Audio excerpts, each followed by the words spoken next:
On the face of it, the Kingdom of France was doing okay in the late summer of 1789. The National Assembly had largely put the lid on the Great Fear. Louis had seemingly acquiesced to his demotion. Peasants were back in the fields and workshops. The harvest was unexpectedly bountiful. But the apparent stabilization of the realm belied the rifts that were tearing its government apart. From the inside out, the National Assembly was eating itself alive. That purpose for which the Assembly had been established, the framing and implementation of a liberal constitution, had not yet been fulfilled, and with the Great Fear over, the constitution was once again on everyone's mind. And believe me, no two delegates shared the same opinion on what form the document should take. The central issue was around civil rights. Back in July, Liberal delegates such as the Marquis de Lafayette had called for the framing of a constitution on the basis of a written declaration of rights. These rights were to be defined as the essential preconditions and obligations of French citizenship. The National Assembly agreed by August 4th to draft these rights, but had then become sidetracked. Now, with the unexpected upset of the Great Fear largely dealt with, the constitutional question returned to centre stage. Advocacy for essential rights became the rallying cry for Liberals, declaring as they did that such a measure would not only soothe the passions of the mob, but also guarantee their ongoing support. But granting guaranteed rights, and enshrining them in the sanctity of law, set a tricky precedent. The Assembly could be brought to task by mob violence. Moreover, the peasants would have to be acknowledged as a necessary component of this emergent constitutional order. So went the concerns of the monarchines, who reneged on the promises of the August decrees. They were joined by the reactionary robed clergy. Deeply wounded by the concessions of August 4th and 11th, they worked tirelessly to undercut the Liberals at every turn. Certainly, the robed clergy had a score to settle. It had been the case that the Liberals declared the Church sacrosanct and inviolable in the August decrees. But after the ascendancy of the Breton Club, these promises were swiftly discarded. Subsequently, tithes were abolished. Clearly, the Liberals could not be trusted, anti-clericalism overriding traditional deference for the Church. Nonetheless, conservative backlash did not prevent the Marquis de Lafayette and the Abbé Sieyès from collaborating on a first draft of this French Bill of Rights. For inspiration, they turned to the writings of two eminent Enlightenment figures. The first was Rousseau, and indeed the rights as a whole were predicated on Rousseau's concept of the social contract, a theory that stipulates that participants in a society enter into an unwritten pact, functionally agreeing not to deviate from its rules or conventions. Similarly, great inspiration was drawn from Montesquieu's ideas on the separation of powers, specifically the separation of church and state. This was to cement the Liberals' anti-clerical ethos, with the diminishment of the Church sewn into the fabric of the new order. Long had the Marquis wished to pen such a document of national and historical importance. Having witnessed firsthand the American constitutional experiment, warts and all, it is no surprise that he worked many American concepts into the French Bill of Rights. This American influence was only confirmed by none other than founding father Thomas Jefferson, still the American ambassador to France. Much of the document was actually written by Jefferson, as Lafayette paced around the Virginians' Paris residence, dictating ideas, rattling them off by the dozen. To top off this tantalizing concoction, Mirabeau took to moderating some of the more inflammatory language Jefferson and Lafayette had put to paper. Jean-Sylvain Bailly imposed his own round of editing. By September 5th, the result of these combined efforts of many of the Revolution's most prominent early figures was complete. It was the Declaration of the Rights of Man and the Citizen, a document of 17 articles that enshrined the universal rights and obligations of all Frenchmen. Furthermore, the document vaguely motions towards the manner by which the state may govern, that is to say, in accordance with agreed-upon law, and with a mind to prohibit such acts as may be harmful to society.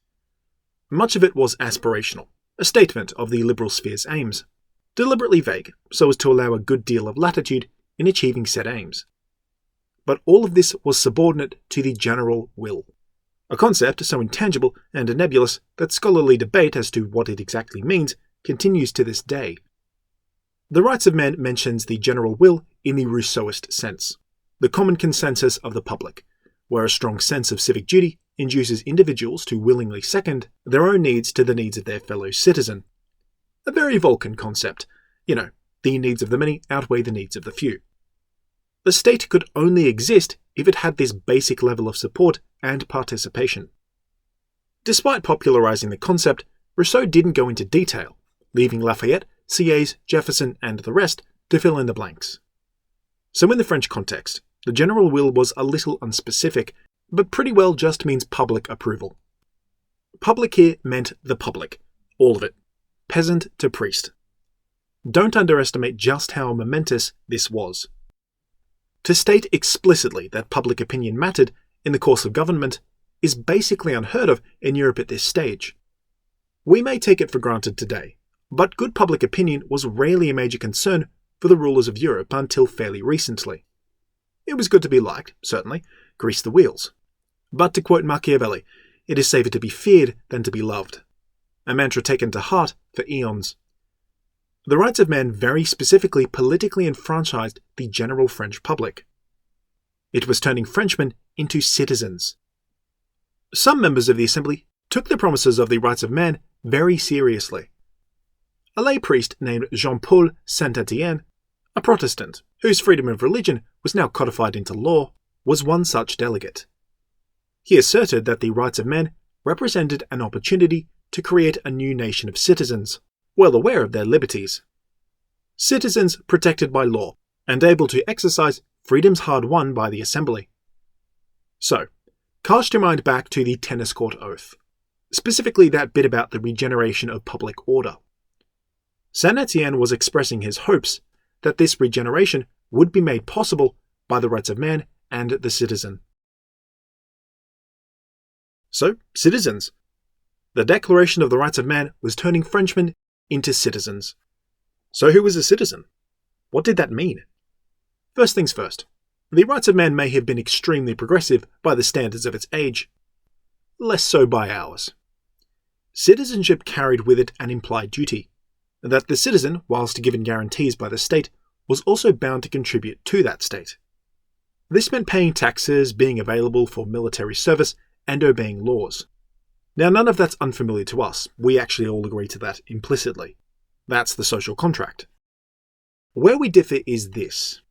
In the French case, it was an acknowledged fact that not all citizens were capable of fulfilling these duties equally. Thus, citizenship was divided into two categories: active citizenship and passive citizenship. Or, in other words, players and spectators. Active citizens would be those who played an active role in politics. The barriers to entry were insurmountable for most.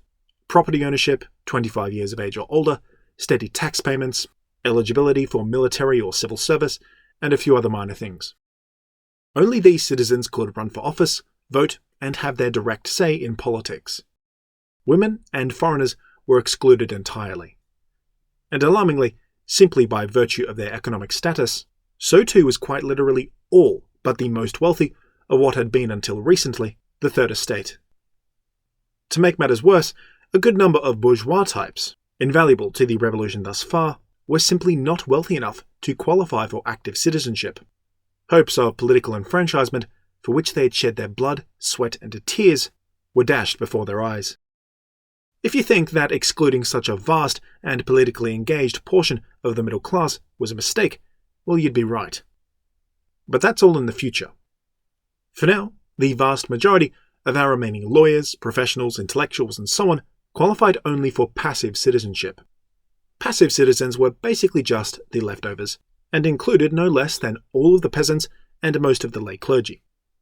In effect, the active-passive distinction, whilst technically an improvement for the peasantry, as they weren't explicitly excluded from the political process, still effectively excluded them from the political process. As participation was dependent upon wealth, political enfranchisement was basically extended only as far down as the upper middle class. The Liberals were envisioning a closed system, one in which the middle and upper classes controlled politics and the lower orders had soft influence on the direction of government. The active-passive distinction was still not explicitly written into the rights of man, but the concept was maturing in the minds of its liberal framers. It would not be until October that the distinction was made official. In the meantime, with the Declaration of the Rights of Man completed, the question remained as to just what part the document would play in the framing of the Constitution. How much, if any, of its liberal, even revolutionary character would make it into the fine print? Obviously, there were some contentious issues at play here. Monarchines and other conservatives stood to lose by recognising the rights of man. Edits made by Mirabeau and Bailly, it was hoped, would make the whole meal more palatable. Social privilege remained unaffected, for instance, justified as serving the general will. Freedom of conscience and speech was fine, insofar as it did not lead to civil disobedience or counteract the general will. Citing the general will was already proving to be a very useful get-out-of-jail-free card. And all of this did have the desired effect. Gradually, bit by bit, monarchines and conservatives were brought around, coming to support the rights of man. Deliberate vagueness allowed them to see in the rights of man whatever they wanted. Liberals saw the promise of a constitutional order predicated on inalienable rights. And monarchines saw that nothing would fundamentally undermine their own status or privilege. The open-ended interpretability of the rights of man was therefore both a strength and a weakness. Vagueness might have helped the rights of man become law, but meant that it was fairly watered down, and therefore not quite as uncompromising as Lafayette and the original framers had hoped. Duly recognised and registered, it was expected that this promising alignment of the Liberals and the Monarchines around the rights of man might endure for the framing of the Constitution. Don't get your hopes up. On returning to the work of framing that document, deadlock resumed. To break the tie, an advisory committee was established, to be staffed by 8 delegates, which would preside over preliminary deliberations on the exact nature of the Constitution. At long last, it looked as though real progress might be made. The Constitutional Committee worked well enough for a while, but when it came time to vote on things, the committee split. Both the Monarchines and the Liberals had appointed 4 members each to the committee, an effort at bipartisanship that only served to keep votes tied, a little microcosm of the Assembly at large. Mounier and 3 of his partisan lackeys got seats. So too did the Abbé Sieyès and 3 of his lackeys. Is it any surprise that they couldn't agree on anything? Nowhere was this more apparent than in their fierce debates surrounding the establishment of new legislative bodies. In essence, the Monarchines wanted to establish a constitutional monarchy along British lines, an upper and lower house, with the king as head of state, stripped of abrogative powers, but maintaining a strong executive function. Conversely, the Liberals wanted a far more effectual single house that would function as the sole legislative body, with the monarch to be little more than a figurehead. Unreconstructed monarchists were outraged that the Liberals would see France institute a system wherein the king had no power, and so countered with a proposal of their own, that the king be granted full powers of veto under the new constitution. Such a stipulation was utterly unacceptable to the Liberals, knowing that if such a thing were to occur, any and all of their legislative successes thus far would be repealed one by one, and France would once again return to something close to the Ancien regime. Jumping on the opportunity, the Monarchines were quick to back the monarchists. Though, like the Liberals, the Monarchines sought to gain a subservient monarchy, they supposed that even an empowered king could do little without their support, representing as they did the combined might of the Assembly's conservative backbone. Neither faction would back down. There was still hope for a compromise, however. Liberal nobles straddled the gap between the two factions, positioning themselves basically as moderates. Welcome in both camps and leveraging his broad popularity, Lafayette took centre stage and called for a meeting, mind you, not a debate, between representatives of the Liberals and the Monarchines. The venue for this meeting was Thomas Jefferson's house. The scheme was co-planned by another Liberal noble, Alexandre de Lameth, a close personal friend of Jefferson. In mid-September, the delegation met. Mounier himself personally led the Monarchine delegation. The Liberal delegation consisted of 3 men, remembered in later histories as the first triumvirate. No, not that triumvirate. We have Lameth and 2 of his compatriots, Antoine Barnave and Adrien Duport. Our first triumvir was Antoine Barnave, born in Grenoble and destined for a successful legal career after completing his training. Even though a delegate for Dauphine, Barnave was not as radical as his regional peers and remained a committed constitutional monarchist, even striking up a friendship with like-minded professional colleague Jean-Joseph Meunier. In response to the May Edicts, he had published a pamphlet titled The Spirit of the Edicts, which secured him some regional and even national notoriety. Every inch a product of the Enlightenment, Barnave was principally concerned with the relationship between property and political representation. Political representation was important here. Though he was sympathetic to the Monarchines, Barnave conditionally aligned with the Liberals because they were the ones pushing for full political rights for all Frenchmen. He earnestly believed that extending property rights, political representation, and civil rights to the former Third Estate was necessary for France's ongoing stability. The next up is Adrien Duport, a liberal nobleman who enjoyed a great deal of success as a jurist working in Paris. His career naturally led him into politics, and Duport joined the Paris Parlement, making a name for himself as an exceptionally skilled orator who dedicated himself to legal and judicial issues. Elected as a representative of the Second Estate and a founding member of the Society of 30, Duport was among the 40 or so who gladly defected to the Third Estate. When eventually he became a delegate in the National Assembly, it was not without good reason that he was essentially the Assembly's lawyer. From within the National Assembly, Duport had been instrumental in drafting reforms to the Byzantine legal and judicial systems of the Ancien Regime, rationalizing and homogenizing a system which inherently favored the rich and privileged. Finally, we have Alexandre de Lameth. A son of the noblesse d'épée, Lameth had distinguished himself in action against the British in North America when still only a teenager. Returning to France, he continued his military career and managed his lands, likely to lead a quiet life. But he was not content to sit idle for long. Perhaps because of his taste of liberalism in the fledgling United States, or perhaps because of his appreciation of the new ideas and theories of the Enlightenment, Lameth proved himself to be a particularly liberal noble, in both word and deed.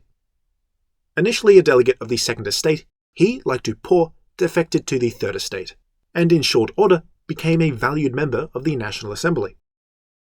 He was well known for negotiating agreeable diplomatic resolutions, the exact reason why he was now leading this delegation to talk with Meunier.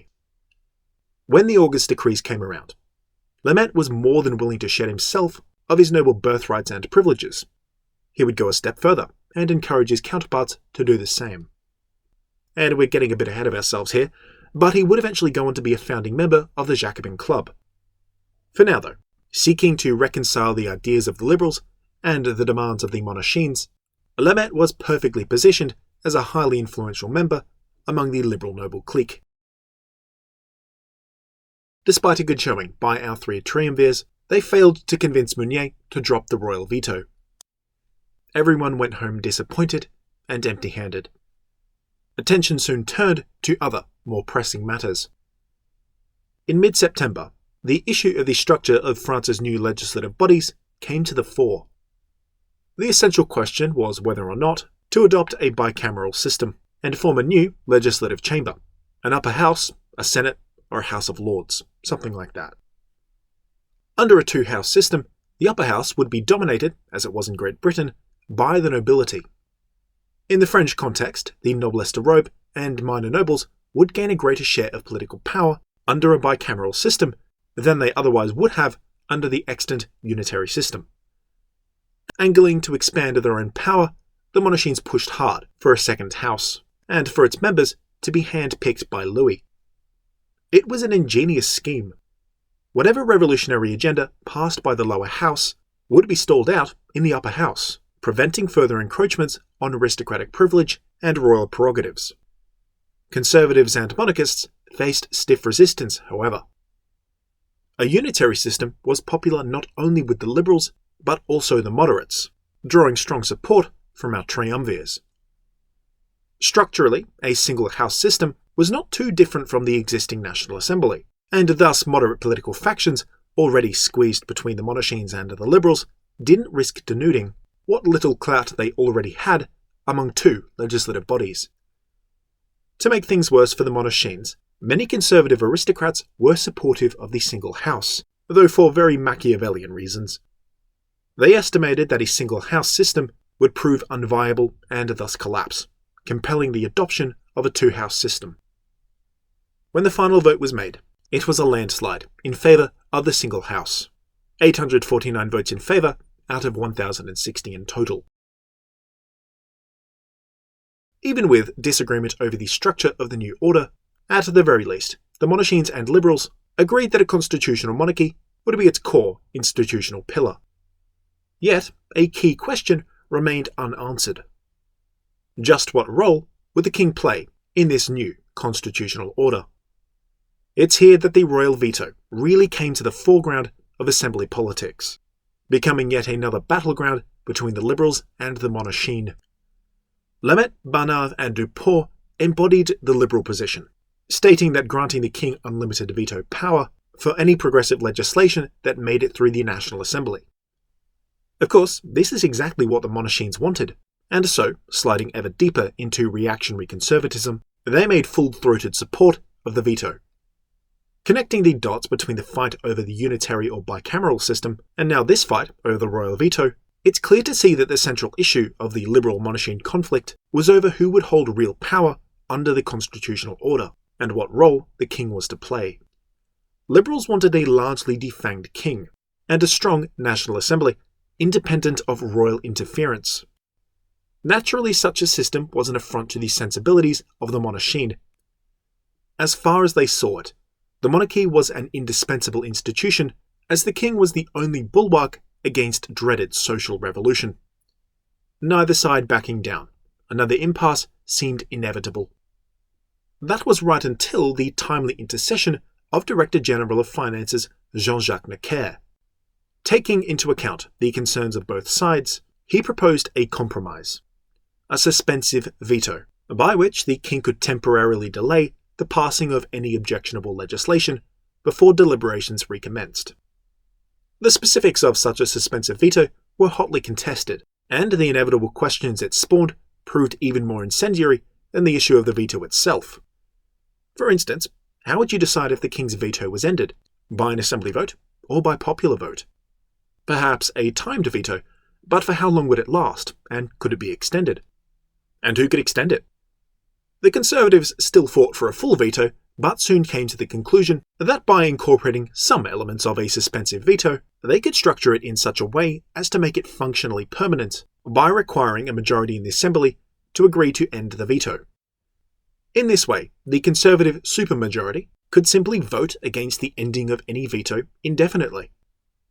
By contrast, the moderates and Liberals leapt to the defence of Necker's suspensive veto, envisioning a veto that ended after a set period of time.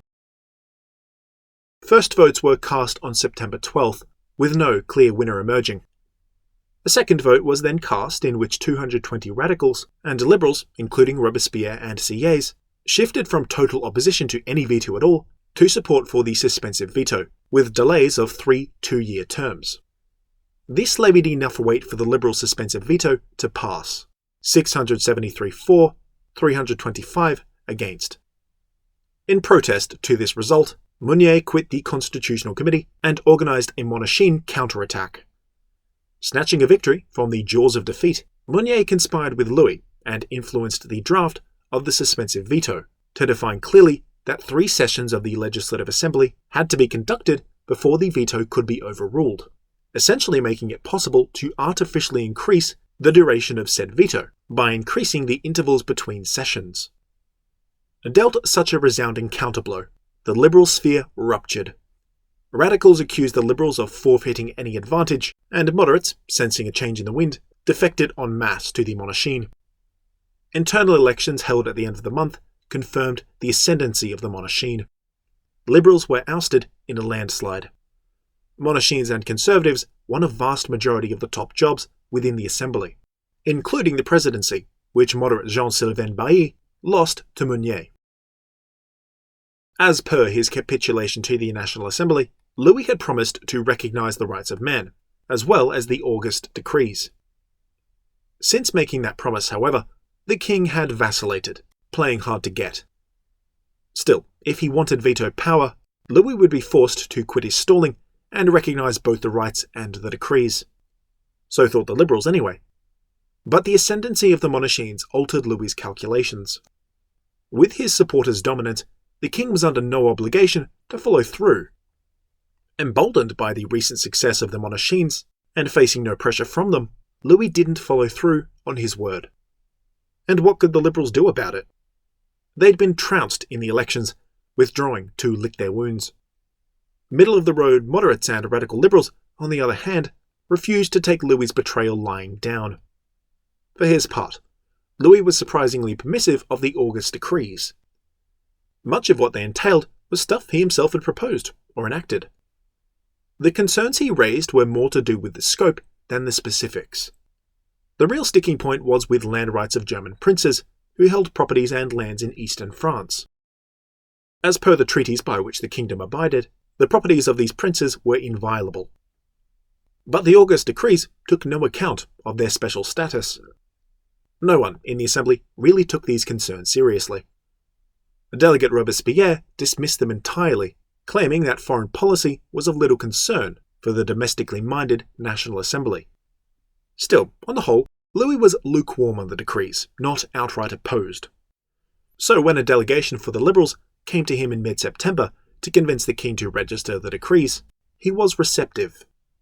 The result of these backroom dealings was partial registration of some of the decrees. More objectionable decrees Louis outright refused to abide. Consequentially, Louis still refused to publicly endorse the decrees, leaving it up to the Assembly to get the word out. The final deal, all told, was far from ideal for the Liberals. They'd come out of this whole affair having reinstated much of the king's power via the suspensive veto, for which they gained only partial registration of the August decrees. High hopes Liberals had for the Constitution seemed guaranteed to be squelched by moderation and compromise that would render it decidedly vague and conservative. And that's not to mention the undercutting of the rights of man. Unlike with the August decrees, on this issue Louis adamantly refused to budge, citing huge overhauls that would need to be made for the rights to meet with his royal approval. Failing to get behind either the August decrees or the rights of man was a colossal mistake for the king. Both were immensely popular with the common Frenchman, and Louis's reticence further eroded his public image. Renewed propaganda efforts lambasted the king's backtracking, labelling him as out of touch and insensitive to the needs of his subjects. What more proof did you need? His citing of the land rights of German princes before the wishes of his own subjects inflicted particularly heavy damage. Now, more than ever, Louis was associated with the intractable aristocratic supremacy of the Monarchines and other conservatives. His support from these factions confirmed these connections. With Meunier and his faction at the zenith of their power, Louis and his noble brethren were insulated from continued assaults upon their privilege. Handbrake on. Progress would not come from the Monarchines in the Assembly. So if progress was not going to come from the Assembly, it had to come from elsewhere. And it would. From below. From the people. From the middle class excluded from political participation. From peasants still suffering the effects of economic deprivation. The combination of the king's dismal reputation and a discontent with the Assembly's conservative turn fermented agitation and accelerated the pace of revolt. Journalists, propagandists, and radicals spurred fears that the Ancien Regime, in its full and unbridled form, would be reinstated. All the gains made thus far, paid for in blood and toil, would be undone. It's no surprise then that this wave of discontent reignited fears of aristocratic resurgence, and rumours swirled of planned royalist coups and foreign plots. All the while the people, from Paris to Toulon, from Nantes to Liège, are still struggling each and every day for the basic necessities of life. Bread prices soared. Squalor and privation were the norm. Destitution cut deeper into the middle class. A storm was on the horizon, and all of France would shudder and shake when it slammed home.